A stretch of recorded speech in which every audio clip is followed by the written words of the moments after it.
Magandang hapon, Kuya Hansel. Ako nga pala si Maricar, 53 taong gulang at tubong Ilocos Norte. Hindi ko talaga alam kung paano sisimulan to. Pero hanggang ngayon, kahit ilang taon na ang lumipas, malinaw pa rin sa isip ko ang bawat detalye, lalo na yung gabi na yon. Parang habang buhay nang nakaukit sa isip ko. Taong 1993 yon.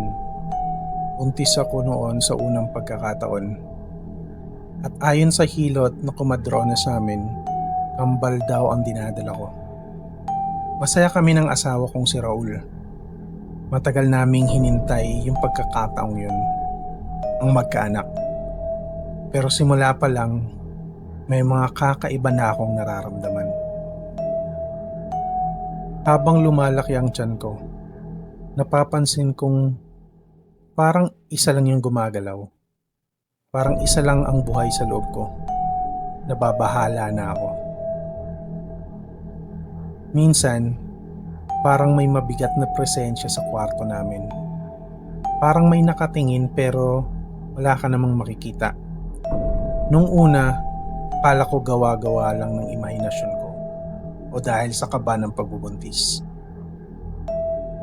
Hanggang sa isang araw, inausap ako ng kumadronang si Aling Deli. May sinabi siya na di ko makakalimutan. Iha, may sumpa daw sa pamilya ng lola mo. Laging may kambal, pero isa lang ang natitira. Yung isa, kinukuha. Hindi raw niya tiyak kung totoo, pero may 3 kaso na raw ng kambal sa pamilya namin na ganun ang nangyari. Ang sabi-sabi, may nilalang mula sa kabilang mundo na nanghihingi ng kapalit panubay, tawag nila. Isa sa kambal ang kinukuha kapalit ng buhay ng isa. Mula noon, nagsimula kaming maghanda. Pinayuhan kami ni Aling Deli na maglagay ng mga orasyon sa bawat sulok ng bahay. Naglagay kami ng asin sa mga bintana, bawang sa mga pintuan, at mga dahon ng lagundi sa ilalim ng kama.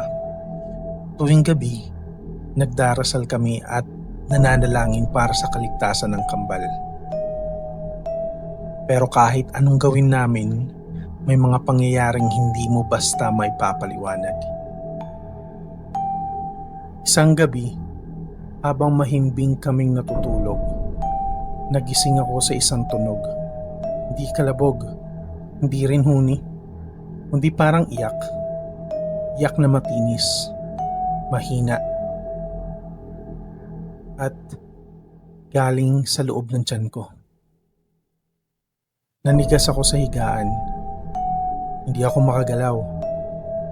Parang may kung anong malamig na humahaplos sa gulugod ko. Pilit kong ginigising si Raul pero bigla siyang bumangon na parang walang malay. Tulala. Naglakad siya papunta sa bintana.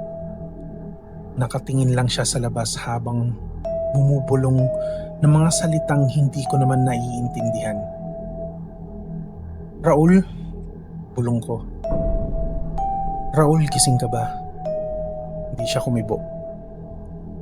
Tumagal ng halos 5 minuto ang pagkatulala niya. Tapos bigla na lang siyang napaupo. Para bang nanghina. Nakatulog ulit siya sa sahig habang ako naman yakap-yakap ang tiyan ko at pinipigilang umiyak. Kinabukasan, dinala na ako sa klinika dahil sumasakit na ang tiyan ko. Ipinanganak ko ang anak namin ng walang komplikasyon. Isang batang lalaki na malusog at umiiyak ng malakas. Pero ang hindi namin inaasahan ay isa lang ang lumabas. Nasaan yung isa? Tanong ko agad. Dok, kambal po yan. Nagkatinginan ng mga nurse. Sabi nila, wala raw pangalawang sanggol. Isa lang daw talaga ang laman ng sinapupunan ko. Pero hindi ako naniniwala. Ramdam ko yun. May kambal siya. Alam ng katawan ko. at alam ng puso ko. Pinuntahan namin ang kumadrona kinabukasan. Sabi niya, baka raw kinuha na ang isa ng nilalang na matagal nang nakaugnay sa pamilya namin. Pinilit kong tanggihan yon. Pero nang gabing bumalik kami sa bahay, may nakita kami sa kisame ng kwarto. Isang anino, maitim, hugis tao. Pero walang mga mata, wala rin siyang muka. Basta parang usok na nakadikit sa kisame. Tali na Raul dumilang o amag. Pero kahit linisin namin, hindi siya natatanggal. Hindi rin siya basta pintura o alikabok. Parang may sariling buhay yung anino. Sa gabi lang siya lumilitaw. At pag tinititigan mo siya ng matagal, para siyang gumagalaw.